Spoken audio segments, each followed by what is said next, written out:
Thank you for tuning in to our second series of Breadcrumbs podcast with me, your host, Barbara Smith. Gather around with your little ones because it's kids' story time. Hello, everyone, boys and girls, moms and dads, everyone that might be listening from around the world. I just wanted to let you know that we all need rest some of the time. Even when we're boys and girls, moms and dads, we sometimes need rest. I know kids don't always like to take a nap. They struggle against it. They fight against it. Mom, I don't want to take a nap. But they need it. You need the rest to grow, to be healthy, and to just feel good. Sometimes you just feel like you just need that nap. So we should not fight against it. We should go ahead and accept the opportunity if we have it. Because as you get older, you're going to want that nap, and maybe you're not going to have time for it because you're going to be working all the time. That's how life goes. But we all need our rest. The Bible talks about rest in a lot of different ways. Resting in our bodies, resting in our mind, resting in our spirits. The Bible commands us to have a Sabbath rest. One of the 10 Commandments in the Old Testament was to remember to keep the Sabbath holy. And the Sabbath was all about getting rest. God, when He created the heavens and the earth, He worked, He talked, and said, let there be light, let there be this, let there be that. He created all the heavens and the earth in the first 6 days. And then on the seventh day, He rested. And He commanded us to do the same.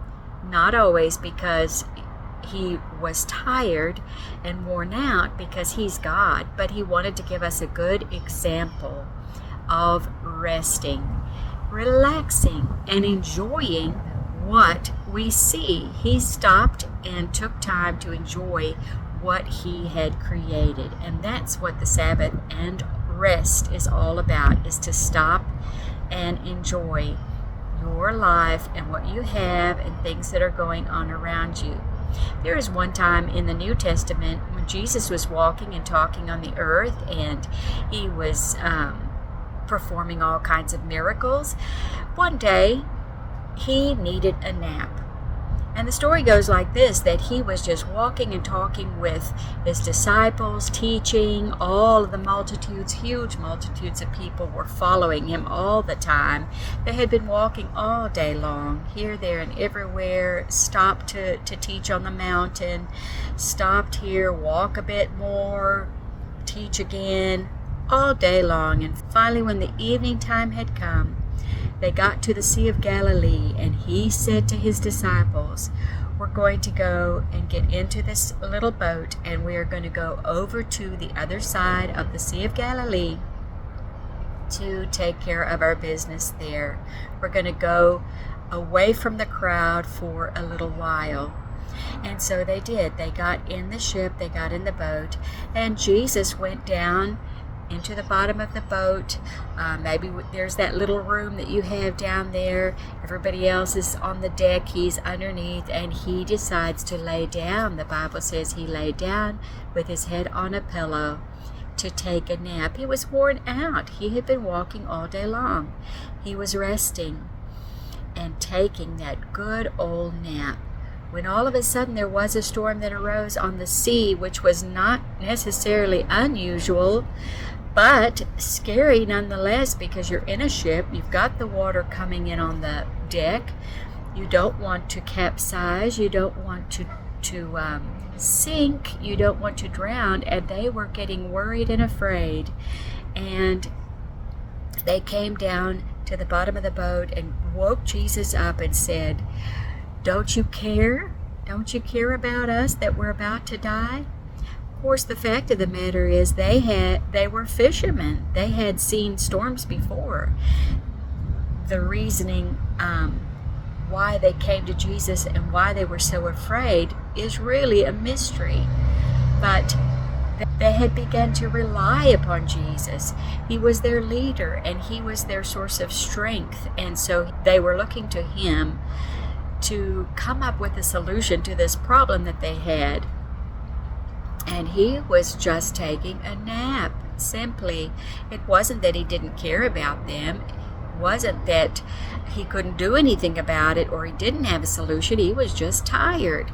But he got up off of his pillow, went up to the deck, and stood and looked out at the waves and the winds, and stretched forth his hand and said, "Peace, be still."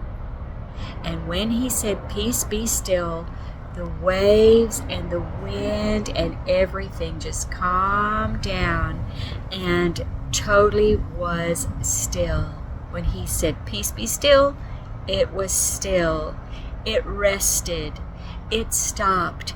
It obeyed his voice because Jesus was God, come in the form of a man to give us all of these examples, to give us all of these miracles, to show up and show us the power of God. And they were just so astonished. They looked and said, "What manner of man is this? What kind of a guy is this that he can actually speak to the waves and the waves will obey him and will stop to rumble and roar and they will be still?" That's the kind of God that we serve. When we need rest in our bodies, in our spirits, maybe in our emotions, in our lives, maybe our things are going crazy in our lives and we're having trouble at school or at home, we can ask the Lord to come and bring us peace, come and bring us rest, and He will come to us in the middle of our storms, in the middle of our troubles, and He will give us peace. Sometimes He doesn't always take the storm away, but He can give us peace while we're still in the storm. So don't forget to call on His name. Don't forget to rest.